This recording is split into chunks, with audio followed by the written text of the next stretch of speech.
Oh, good afternoon, everybody. Windy Bill here. And right now, we're going to do a little unboxing today. We're going to be looking at some parts I went ahead and got. Okay, first boxing will be from Wild Horse Bronco up in Northern California.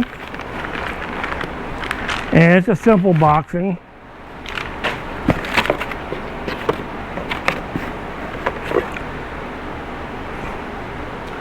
And they always do a nice decal. Okay, Wild Horse Broncos. What I've got here, if you're familiar with the Ford Bronco, early four-wheel drive F-150s, they have the coil springs and a radius arm. Well, the radius arm where it connects to the frame has a bushing.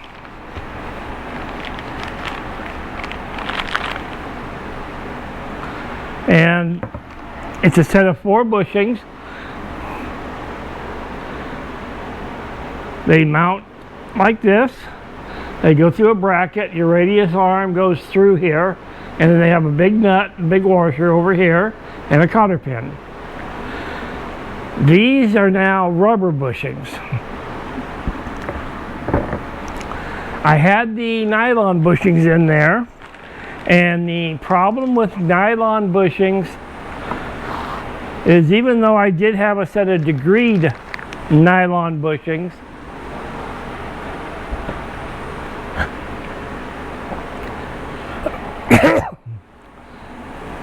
they still did not flex very well. Now I went through 2 pair of rubber bushings, a pair of nylon bushings, and now I'm going back to rubber. And some people may ask why.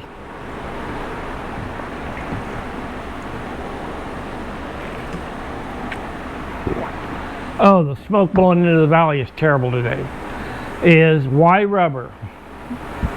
Well, I lost the nylon bushing on a 4-wheel drive trip last week. I think it was on like Monday or Tuesday.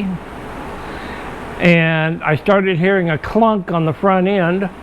I looked underneath, and what I had was spaghetti.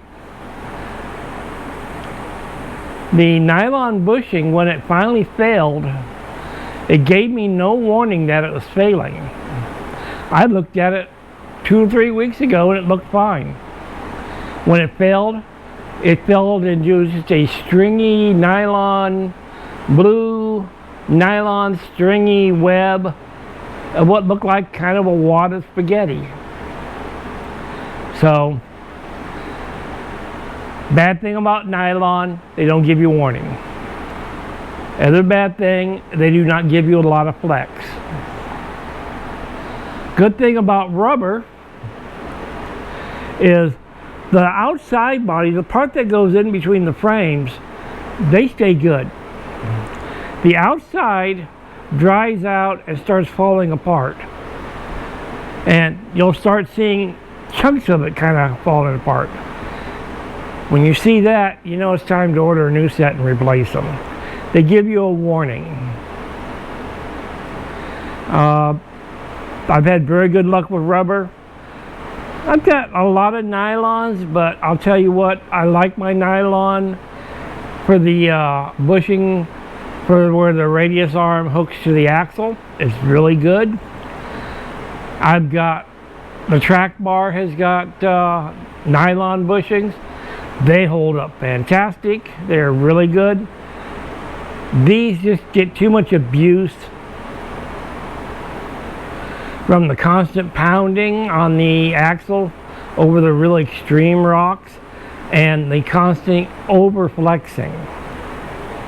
Because I'll tell you what, I flexed the poop out of that Bronco up exploring canyon roads.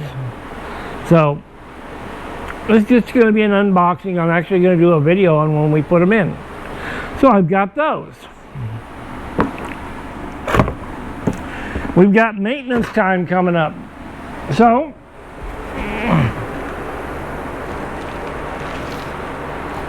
I had to buy oil. Well, I bought enough for 2 oil changes. By the way, these parts come from Summit Racing.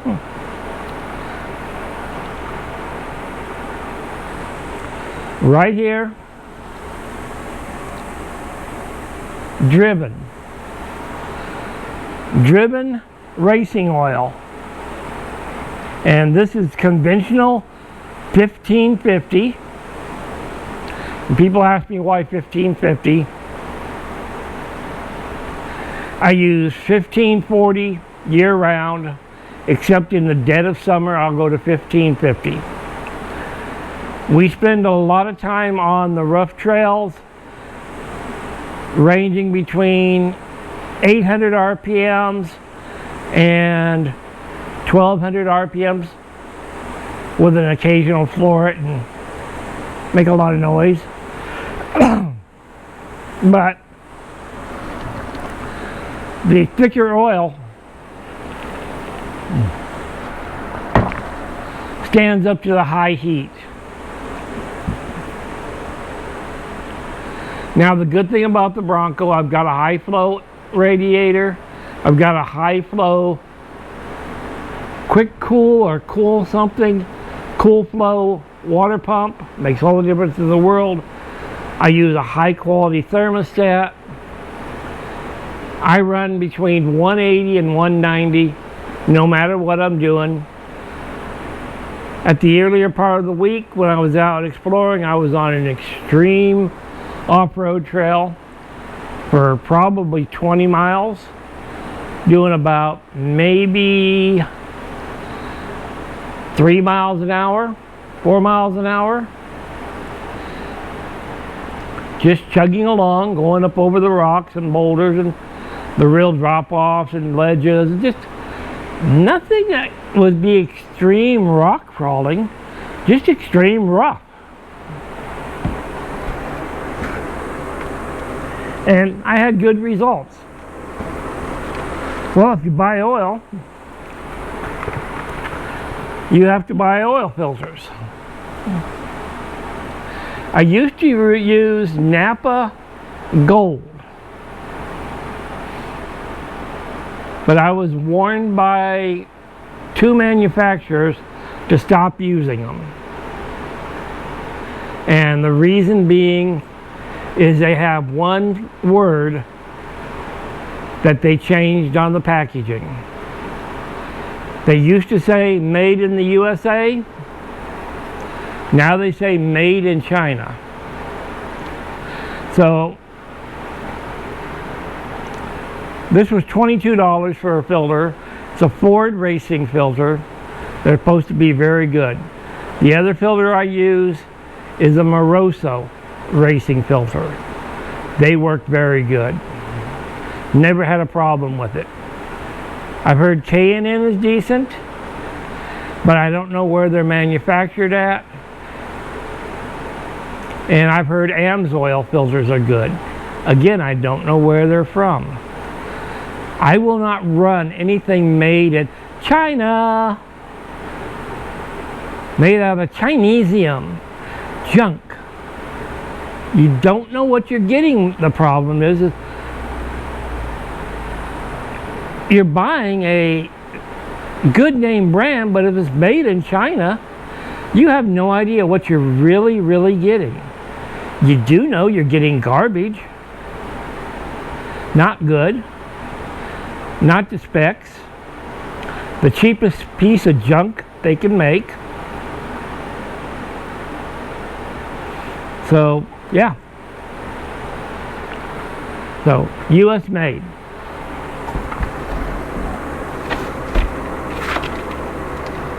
Well, I had a leak.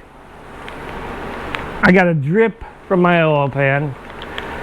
That's because somebody got lazy. And when he changed the oil last time, I ran down to the auto parts store instead of ordering it online from a decent manufacturer. And they were out of drain plug gaskets. So I just cleaned up the old ones and put them in. And they go drippity drip, drip, drip. So from Summit, I ordered 2 because I've got the Fox body pan. You got the main sump in the rear and a small little sump in the front. They both have drain plugs. So I've got magnetic drain plugs for those. Hopefully these are the right ones. I might have made a mistake and got the wrong ones, which if I have, I'm going to go ahead and reorder the correct ones. So that's my small maintenance order. You know, oil changes. This motor is still new. I did the 500-mile oil change. Now I'm doing the 1,500-mile oil change. And then I'm going to go to, from that one, I'm probably going to go to either a 2,000 or 3,000-mile oil change, depending on how this looks. If it looks anything like it looks on the dipstick, it looks like garbage because of all the low speed, high temperature. So, but I'll probably go this next trip. I'll do 3,000 on the oil, and then after that, I'll do one more change, staying with the break-in oil, and then I'll go probably 4,000. After that, I'm going to switch either to driven high-performance racing oil, full synthetic, or I'll go back to what I've always used, is the Royal Purple synthetic racing oil. The last motor I had in the Bronco, that is the only oil that I'd ever seen since I did a complete tear down and visual interior check of it. And I'll tell you what, it looked clean and good inside. No bad wear. Only the crack in the cylinder wall where some dummy put warm water in a too hot engine and cracked it, which that block's going to get sleeved and rebuilt, and quite a project car for that to go into. My daughter's Jeep Cherokee is a possible victim for it, but I don't know yet. Okay, next big thing. I'm driving along out there, and my carburetor was bad. My carburetor I had on it was the one I took off. It sat for 1.5 years while I was waiting for funds to put the right motor back in it. And I put it on, thinking that I did it good. I drained the gas and cleaned it out real good, but something goofed up, something on the internal. It just did not want to idle right. It had a flat spot at about somewhere around 1,500 RPMs. You hit a big flat spot, and then it would take off and make a magic run for it. So I bought a new carburetor. Now let me explain the motor. The motor I put in this time is a 347 Ford V8, which is a stroked 302. I've got a roller cam. Now I didn't go with the extreme racing cam like the old engine had. I had one of the biggest racing cams I could put in it, and I'll tell you what, she was nasty at high RPMs, but not quite as good at low. So I want to a little bit milder. Not an RV cam. This is a racing cam, but I just feathered it down slightly. And it's a good cam. Now for the intake manifold, I've got the Holley High Rise. It's the intake manifold that's got the 4 runners that drop out of the carburetor. They're not the roundy, twisty, dual plane thing. This is just one big open manifold made for high RPMs. And it's not water heated. It's completely air insulated off of the water jacket. I'll tell you what, it runs really, really good. Runs super good because of the high heat in the summer times out here. When it's cold, it's kind of a little bit of a pain, but once you warm up, it runs good enough. And other than that, I've had good luck with it. I've got the electronic ignition, got the distributor that matches it. I kind of, if you look at some of my videos back, you can see where I put it in. And I'll go over all this when I put the new carburetor on tomorrow. But part of the thing we're going to do is we're going to check vacuum, we're going to check timing, fuel pressure. We're doing everything by the book. So let's get to the carburetor.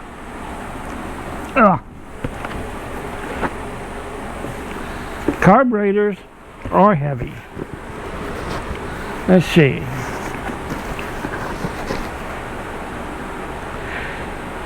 It's a BR 67276.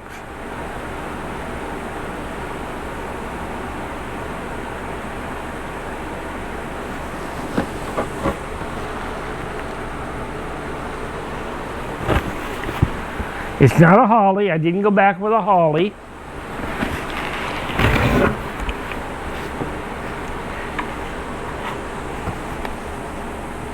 Even though that says Holley.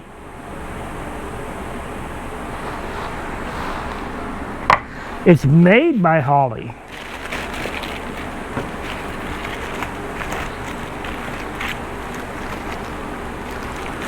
Came with a new filter gasket, new base mount gasket. Let's open this up and see what else is in here.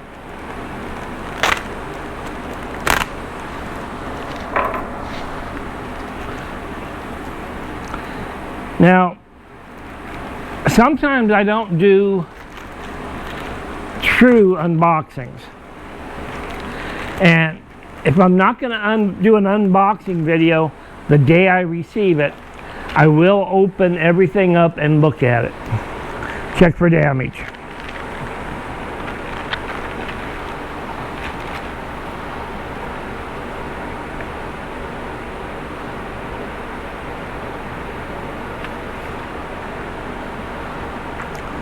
Oh, extend your warranty today. I'm going to look into that.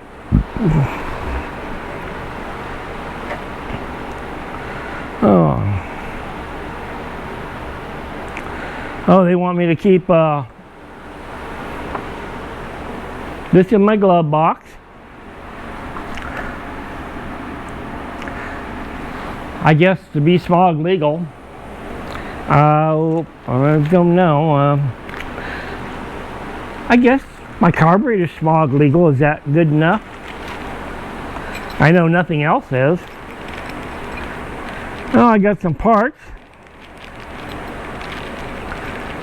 Oh, a couple of screws, a few snap rings, spring. We'll open this up when I go to put it on. We'll see what it's for.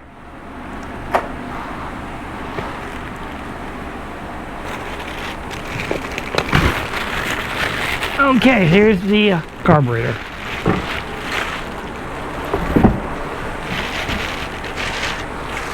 you wonder why my unboxing isn't outside in the shop, it's hot out there, as extremely. Right now outside when I go out, I can't even see the mountains that surround the valley. They're all gone. It's just a brown haze.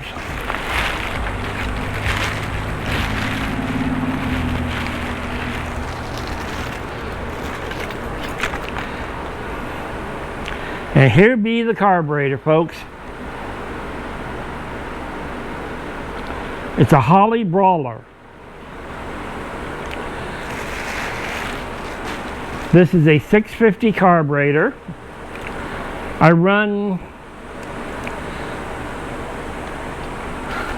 usually run between a 600 or a 650. I prefer the 650 because when I get on it really, really hard and heavy and fast, when some punk in a souped up little Corvette, Camaro, something like that, decides to want to play games at a traffic light and there's nobody around. I don't street race, but I will scare the poop out of them coming off the line. I won't even go over the speed limit. I'll shut it down before we even get to the speed limit. But this thing coming off the line is kind of extreme, to say the least. Now this carburetor has a few items I really like. I don't know who has, let me get this tag out of the way.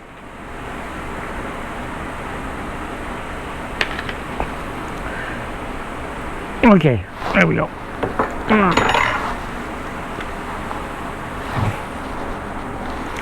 Okay, we got the standard stop, read.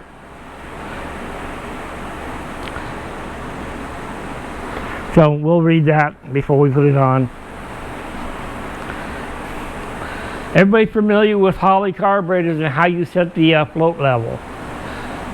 You take the plug out of the side of the fuel bowl, and then now if you're using the center flow, it's on the very front of the fuel float bowl. If you use the side flow, which is better for off-roading, I've had both of them on this, and when you're hopping up and down over rough rocks, the side flow carburetor isn't as prone, and really hardly that prone at all, to flooding. The center flow, even with the addition of the spring that'll fit there on between the float and the fuel bowl that Holley makes, you still sometimes start flooding out. So I've always went with a side flow after that. I did have the center flow Holley. I think it was a 850 or 900 on the original build engine, and it ran really, really fast, good, scary. Drank fuel like there was no tomorrow.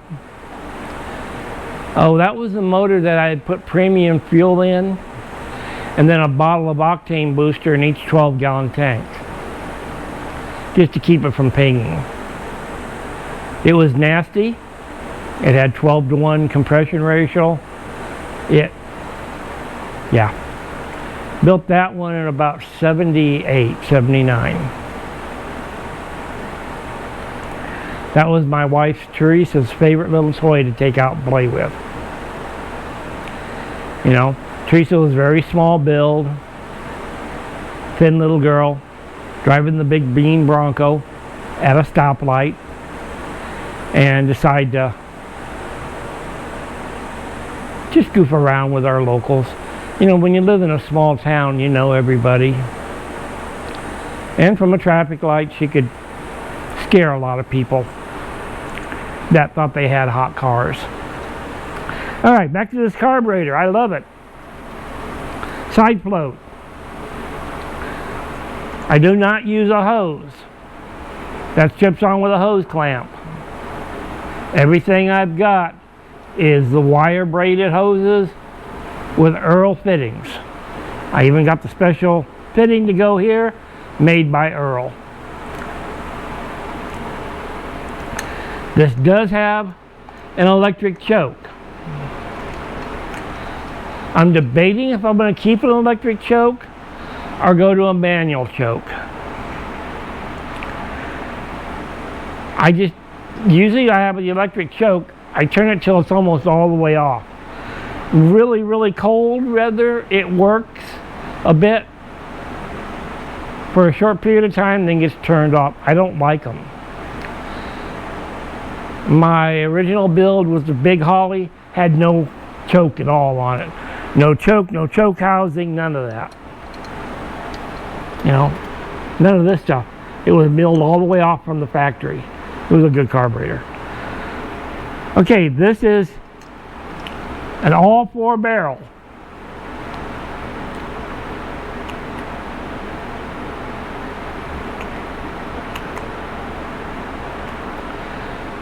The other nice feature is, remember the screw? We have a sight glass. No more taking the screw out to see how much fuel you have. Now I have a sight glass on both float bowls, or I can just at a glance see what I've got. Why is that an advantage? When you're on the trail out in the middle of nowhere and you think you've got a float sticking open a little bit, you can look real quick without having to stop, shut everything down, and take the screw out and see how much gas runs out.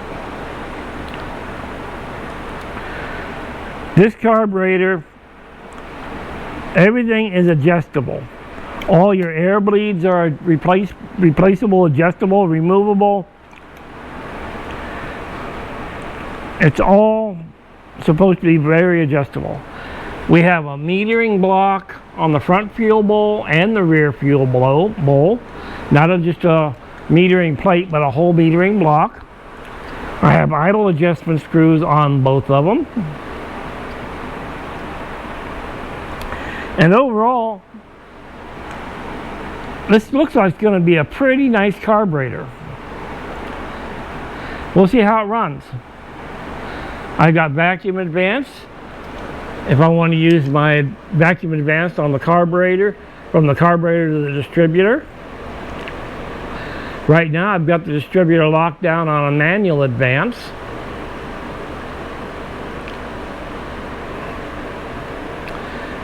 Initial timing is about 10 degrees, and I think it's 32 maximum. And maximum comes in about $3,000.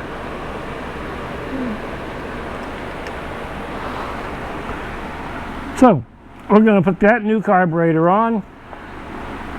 Hopefully maybe this afternoon I'll start working on it.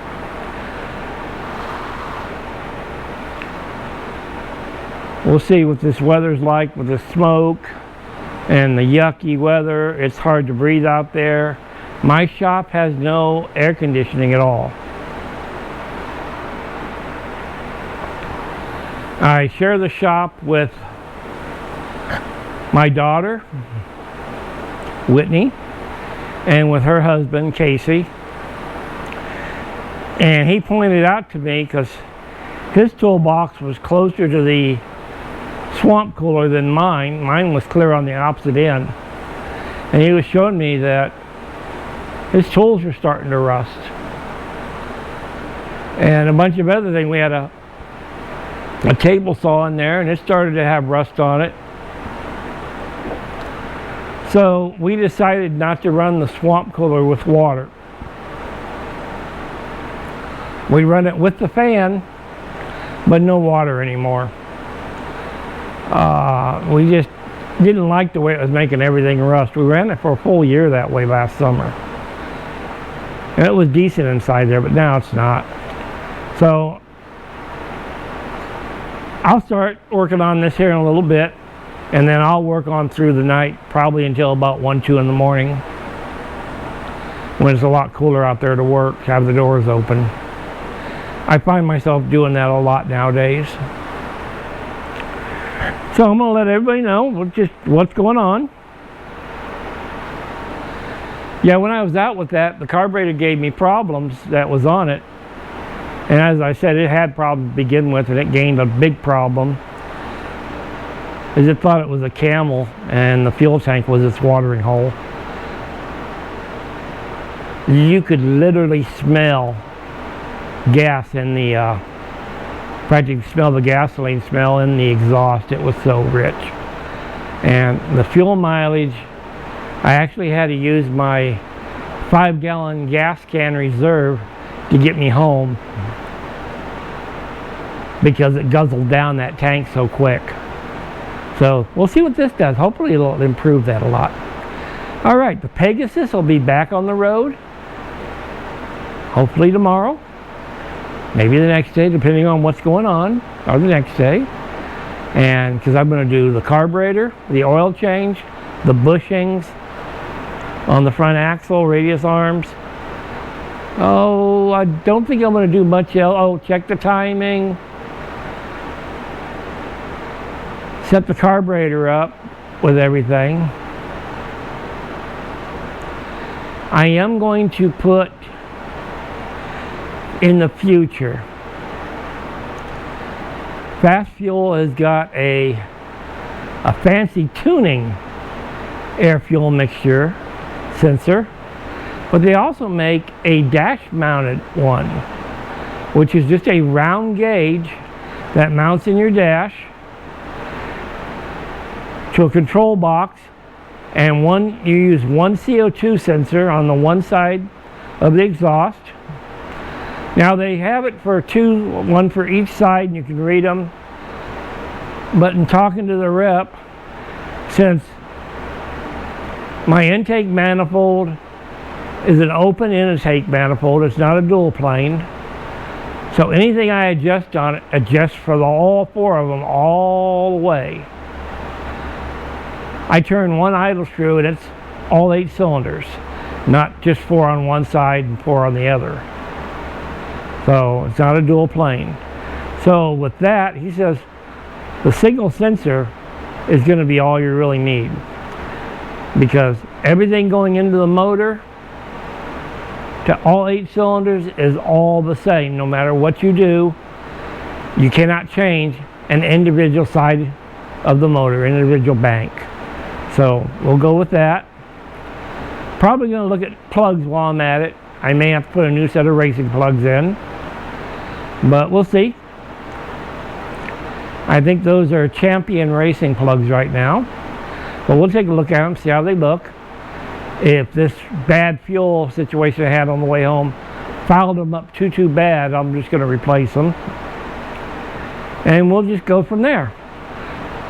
I know I've missed a few videos. I was kind of sick for a while. I had worked up north and I picked up a bug of some sort, and I was down for almost a full month, just not feeling good. Couldn't put my finger on it. Just did not feel good. So with that, I'm back to normal now. I feel good again, and we're back on making our videos, back on going out. And I also made a big mistake last week when I went out off-roading.